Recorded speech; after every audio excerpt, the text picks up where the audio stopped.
municipalities such as this. That's Mr. G. Edward Griffin.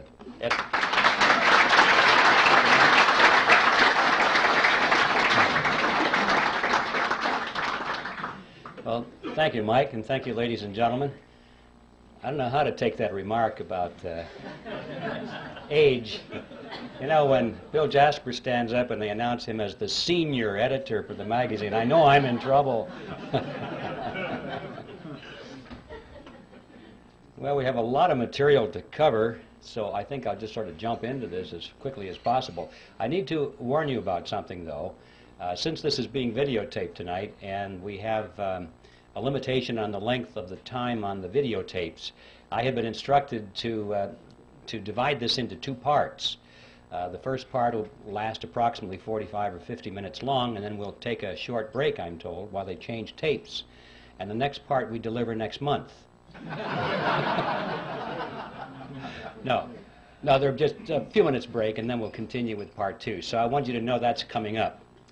So, okay, now to the topic. Are you ready for this? Okay, so am I. So let's start with history. We'll go back to the 1st century BC, to a tiny kingdom called Phrygia. And it was in that kingdom that there lived a philosopher by the name of Epictetus. And it was Epictetus who said, "Appearances are of 4 kinds.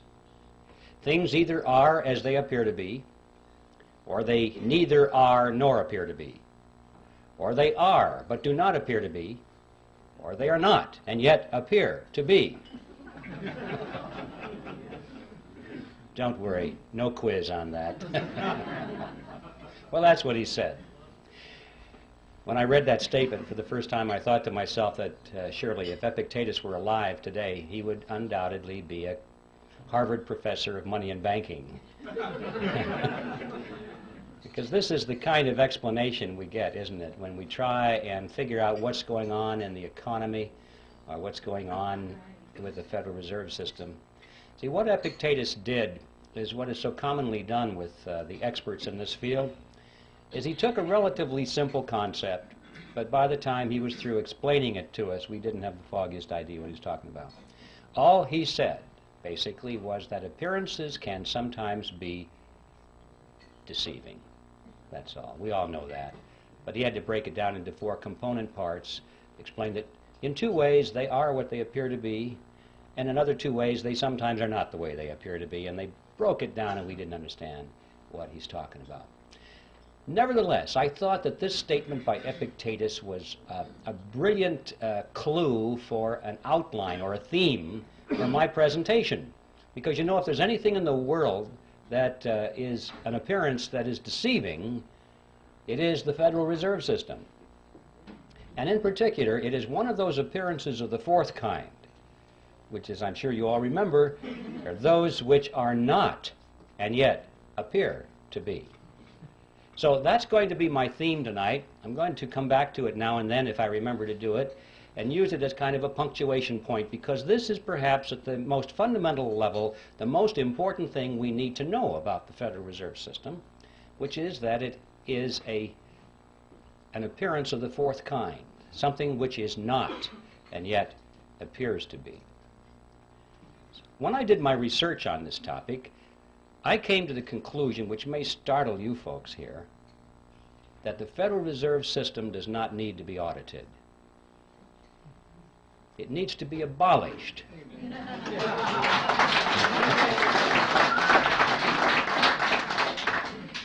And the reason I say that is because I'm sure that if they audited the Federal Reserve System, they would find out that it's doing exactly what it's supposed to do.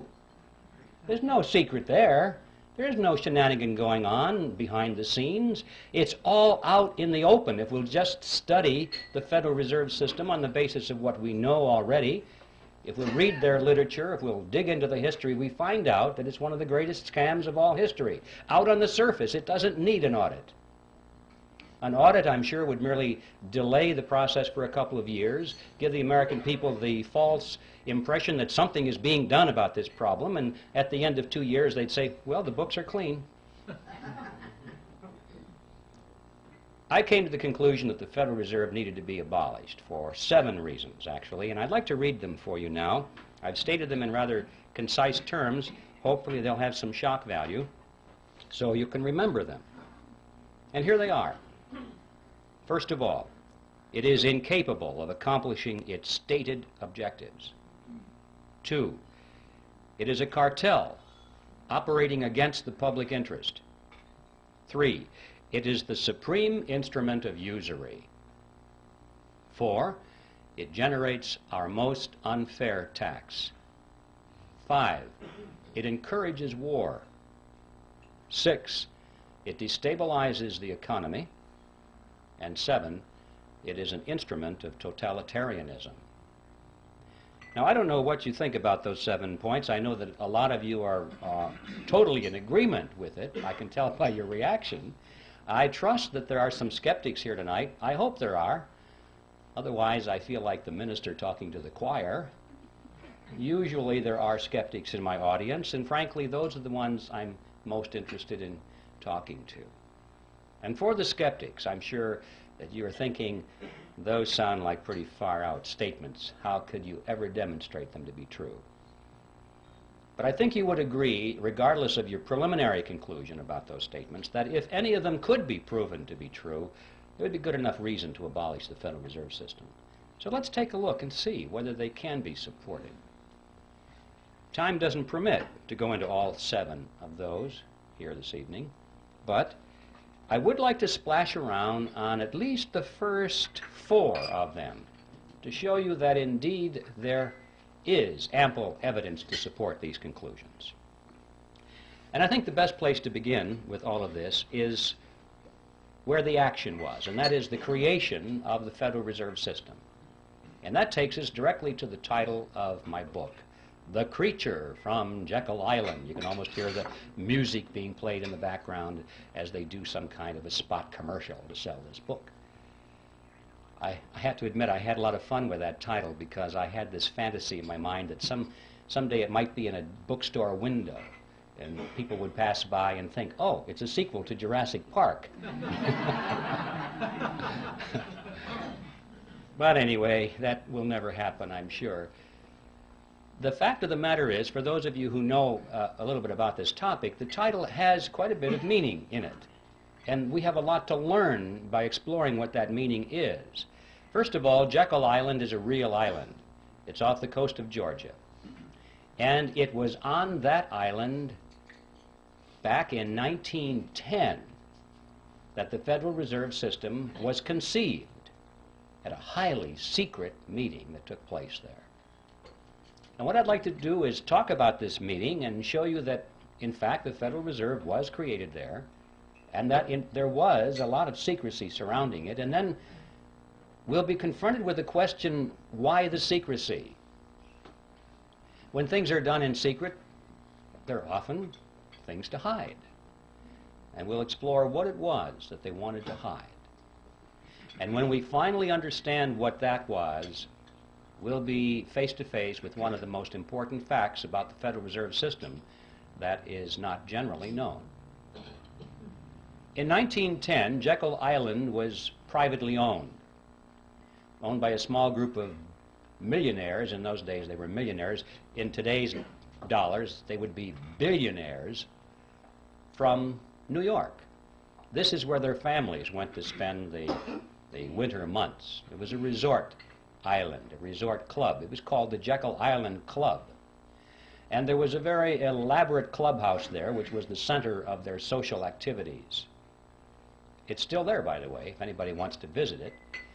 The island has been purchased by the state of Georgia, and this clubhouse has been renovated. It's a beautiful thing.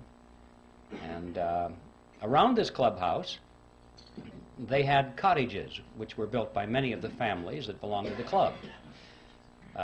Cottages are not exactly the word I would have chosen to describe these structures. I remember on taking the tour through one of them, the guide said that there were 14 bathrooms in that cottage. So you have an idea of the kind of elegance that was there. In any event, the number of bathrooms has nothing to do with this story. I just get hung up on that because It's hard for me to imagine a cottage with that much running plumbing. But the important point was that this is where the Federal Reserve System was conceived, is in that clubhouse. So let's tell that story. It all began in November of 1910, when Senator Nelson Aldrich sent his private railroad car to the New Jersey Railroad Station, where there it was in readiness for the arrival of himself and 6 other men who were instructed to come under conditions of great secrecy. For example, they were told to come one at a time, not to be seen together, not to dine together on the night of their departure. If they had arrived at the same time, they were instructed to pretend as though they didn't even know each other. They were to avoid newspaper reporters, because these were well-known men, and had they been spotted by reporters, which often frequented the railroad station, especially had they been seen together, many questions would have been asked. One of the men carried a shotgun in a big black case, so that if he had been asked where he was going, he was prepared to say that he was going on a duck hunting trip. And the interesting thing about that little piece of the history is that this man, we find out later from his biographer, never fired a gun in his life. He even had to borrow that shotgun in order to participate in this deception. Even after they got on board the railroad car, this pattern continued. They were told to use first names only, not to use last names. And 2 of the men adopted code names completely. The reason for that is that they were afraid that the servants on board the train would recognize who they were if they used their last names. And they knew that if word leaked out in that fashion and eventually found its way into the press, the whole purpose of the meeting would have been completely destroyed. So absolute secrecy was essential. Well, the train traveled for 2 nights and a day on a 1,000-mile journey to the south, and when they awoke on the second morning, the car was on the siding, the railroad siding at Brunswick, Georgia. And from there they took the ferry boat across the inland strait to Jekyll Island and to the clubhouse. And for the next 9 days, these men sat around a table and hammered out all the important details of what eventually became the Federal Reserve System. And incidentally, if you visit that clubhouse today, you can walk down to the end of the one corridor there, and on a door is a brass plaque. And it says, "In this room, the Federal Reserve System was created." When they were done, they got back on board the train, back to New York, and disappeared. And for quite a few years after that, these men denied that any such meeting ever took place. It wasn't until after the Federal Reserve was firmly established that only then did they begin to talk openly about it. They wrote books on it. One of them wrote a magazine article, and they gave interviews to newspaper reporters. And so now, many years later, it's possible for us to go to the public record and find in print detailed descriptions of what happened at that meeting. Well, who were these men? The first one I've already mentioned, the one with the railroad car, Senator Nelson Aldrich, who was the Republican whip in the Senate. He was also chairman of the National Monetary Commission, which was that special committee of Congress which was created for the purpose of proposing legislation which was to reform banking. That was the idea. Banking needed reform. And the American people were greatly concerned in those days over things that were going on in the banking industry. People were losing their money in the banks because they weren't keeping their promises to hold their deposits in reserve. There were runs on the bank, and the banks couldn't pay the people back. But most of all, they were concerned over the concentration of financial power that was in the hands of a small group of very powerful and large banks in New York on Wall Street. This is what they called the money trust. That was the name. And it was a very popular expression in the newspapers. And quite a few politicians were elected to office on their campaign promise to break the grip of the money trust. President Wilson was one of those politicians, by the way. So, that was the purpose of the National Monetary Commission, which was to propose legislation which eventually became the Federal Reserve Act to break the grip of the money trust over the financial markets of America. Aldrich was a business associate of J.P. Morgan. He was the father-in-law to John D. Rockefeller, Jr., which means, of course, that eventually he became the grandfather of Nelson Rockefeller, our former vice president. You remember his full name was Nelson Aldrich Rockefeller, so he derived his middle name from his famous grandfather. The second person at the meeting was Abraham Piatt Andrew, who was Assistant Secretary of the Treasury. He later became a congressman, but he was very prominent in banking circles. Frank Vanderlip was there. He was the president of the National City Bank of New York, which was the largest and the most powerful of all the banks in the country, representing the financial interests of William Rockefeller and the international investment firm of Kuhn, Loeb and Company. Henry Davison was there. He was the senior partner of the J.P. Morgan Company. Charles Norton was present. He was the president of the First National Bank of New York, which was another one of the giants. Also, there was Benjamin Strong, who was the head of J.P. Morgan's Bankers Trust Company. And incidentally, 3 years later, when the Federal Reserve System was finally created, he became the first head of the system. And finally, there was Paul Warburg, who was probably the most important of all the men there because of his knowledge of banking as it was practiced in Europe. Paul Warburg was born in Germany. He eventually became a naturalized American citizen. He was a partner in Kuhn, Loeb and Company. He was a representative of the Rothschild banking dynasty in England and France. And through all the years of his banking in America, he remained in very close contact with his brother, Max Warburg, who was the head of the Warburg Banking Consortium in Germany and the Netherlands. Paul Warburg was one of the wealthiest men in the world. And those of you who are Little Orphan Annie fans, you'll remember Daddy Warbucks. Well, Paul Warburg was the real Daddy Warbucks, after whom that character was named. And everyone at the time knew it. I have his photograph in the book. If you'd like to compare his picture to the drawing rendition of Daddy Warbucks, you'll see the similarity between Warbucks and Warburg. And also, while we're on the subject of cartoon characters, anyone who's played Monopoly will remember the drawing of the capitalist with the handlebar mustache and the cigar. That's J.P. Morgan. Those are the 7 men who were on Jekyll Island, and as incredible as it may seem, they represented approximately 1/4 of the wealth of the entire world. And these are the men that sat around a table on Jekyll Island and created the Federal Reserve System.